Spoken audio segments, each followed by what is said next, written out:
తెలంగాణ వ్యవసాయ కార్మిక సంఘం ఆధ్వర్యంలో నిర్వహించిన రాష్ట్ర సదస్సు కార్యక్రమానికి ముఖ్య అతిథిగా హాజరైన రాష్ట్ర పంచాయతీరాజ్ గ్రామీణాభివృద్ధి స్త్రీ శిశు సంక్షేమ శాఖ మంత్రి డాక్టర్ సీతక్క ఈరోజు తెలంగాణ వ్యవసాయ కార్మిక సంఘం ఆధ్వర్యంలో గ్రామీణ ఉపాధి హామీ చట్టం అమలు సవాళ్లు అంశంపై నిర్వహించిన రాష్ట్ర సదస్సు కార్యక్రమానికి ముఖ్య అతిథిగా రాష్ట్ర పంచాయతీరాజ్ గ్రామీణాభివృద్ధి స్త్రీ శిశు సంక్షేమ శాఖ మంత్రి డాక్టర్ దనసరి అనసూయ సీతక్క హాజరయ్యారు.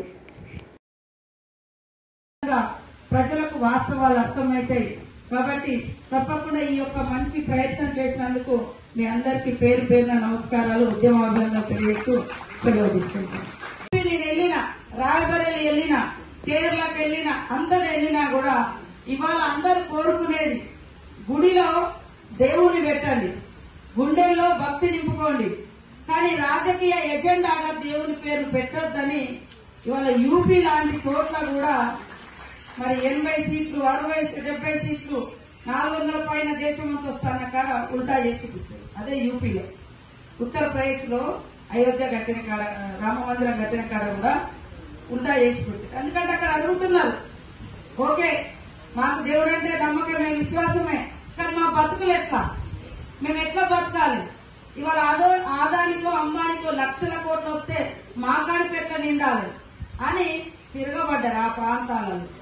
కాబట్టి ఇప్పటికైనా కూడా పేదల పక్షాన, రైతుల పక్షాన, అట్టడుగు వర్గాల పక్షాన, మహిళల పక్షాన, కష్టాలలో ఎవరుంటారో ఆ వర్గాల పక్షాన మనమందరం ఉండి కేంద్రం నుంచి వచ్చేటువంటి నిధుల కోసం ఖచ్చితంగా ఈ రాష్ట్ర ప్రయోజనాలు, పేదల ప్రయోజనాలు, ఈ యొక్క ఉపాధి హామీ చట్టంలో ఉన్నటువంటి అన్ని అంశాలను సాధించుకునే దిశగా మీ అందరితో మేము కూడా గొంతు కలుపుతాము. ఈ రాష్ట్ర ప్రయోజనాలను కాపాడడం కోసం ఎంతటి పోరాటానికైనా మేము ముందుంటామని తెలియజేస్తూ తప్పకుండా మేము తొందరలోనే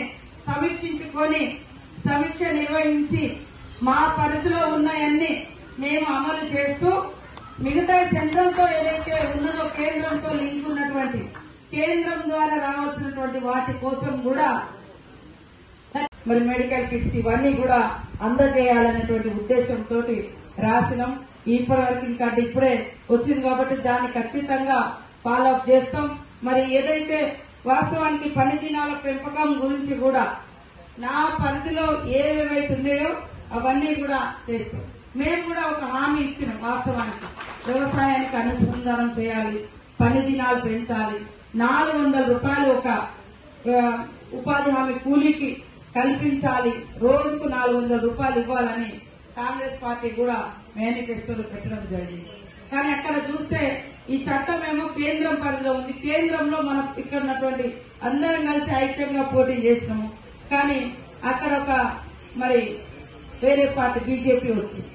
కాబట్టి మనం కూడా పిల్లలకు, పెద్దలకు, యువకులకు చైతన్యం చేస్తూ ఇవాళ వ్యవసాయ రంగాన్ని కార్పొరేటీకరణ చేయాలని చూసి, అదేవిధంగా ప్రభుత్వ రంగ పరిశ్రమలు ఇవాళ ఎల్ఐసీలు గాని, బిఎస్ఎన్ఎల్ గాని, రైల్వేలు గాని ఇలాంటి అన్ని కూడా మరి వాళ్ళ దోస్తులకు దోసిపెట్టాలని చూస్తున్నారు. చూసి అదే జరుగుతుంది. అయినా కూడా ఇంకా ఎందుకో మరి వాళ్ళు ఒక ఇల్లు ఇయ్యలేదు, ఒక బడి కట్టలేదు, ఒక 100 రోజుల కూలీ పెంచలేదు. అయినా కూడా కొంతమంది వాళ్ళకు ఓట్లేసి ఎందుకు అంటే అయోధ్యలో రామాలయం నిర్మించారు. మరి భద్రాచలంలో కూడా రాముడు ఉన్నాడు, ఇక్కడికి ₹1 కూడా ఇవ్వలేదు. అయోధ్యలలో రాముడు కట్టింది కూడా మరి అందరి దగ్గర నుంచి తీసుకుపోయి కట్టేది.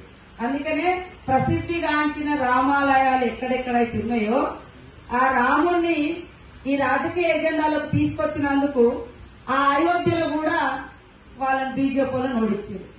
ఇక్కడ మన దగ్గర రాముడు ఉన్న కాడ కూడా ఓడిపోయాడు. రాష్ట్రంలో, దేశంలో ప్రసిద్ధిగాంచిన దాదాపు 7-8 చోట్ల రాముడు ఉన్నటువంటి చోట్ల మొత్తం బీజేపీ ఓడిపోయింది. ఇవాళ యూపీలో